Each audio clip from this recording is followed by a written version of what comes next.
السلام عليكم، اهلا بكم في قناه تحليلاتكم. النهارده نجم عالمي يا جماعه، قلب الدفاع وصخره الدفاع في نادي برشلونه، بالتحديد جول جوندي يا جماعه نجم برشلونه. عمل لقطه تعاطف النهارده ومسانده طبعا للطفل ياسين، طفل طبعا موقعة مدرسه الكرمه طبعا في محافظه دمنهور.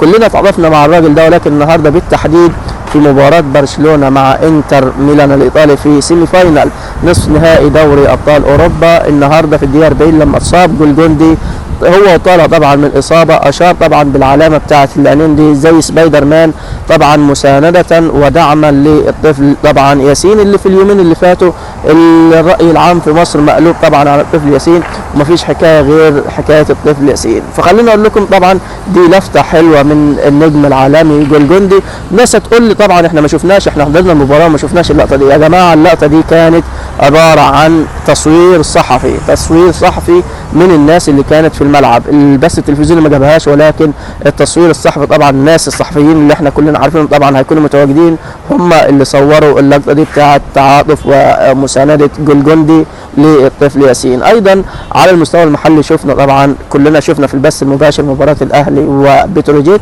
ايضا امام عاشور لما سجل الهدف للنادي الاهلي عمل الاشاره بتاعه سبايدر مان، ايضا اشاره الى التعاطف والمسانده طبعا لسبايدر مان الطفل طبعا ياسين طفل دمنهور. طبعا اي نعم الهدف ما اتحسبش ولا حاجه، بس كانت لفته حلوه، ما اتحسبش طبعا لامام عاشور، طلع فاول تقريبا او تسلل، ما علينا، المهم ما اتحسبش الهدف، ولكن كانت لفته حلوه طبعا من امام عاشور وكلنا شفناها، ودي حاجه محترمه وكلنا بنساند طبعا الطفل ياسين. والحمد لله القضاء المصري حكم له النهارده يعني وخد حقه، وحكم بال تقريبا مؤبد لصاحب الواقعة. بس يا جماعة فالمهم يا جماعة حاجة حلوة طبعا على المستوى العالمي، القضية بقت قضية رأي عام مش في مصر بس، لا ده وصلت الجول جوندي طبعا في سيمي فاينال نهائي دوري أبطال أوروبا. فخلينا أقول لكم حقك ما ضاعش يا ياسين. السلام عليكم.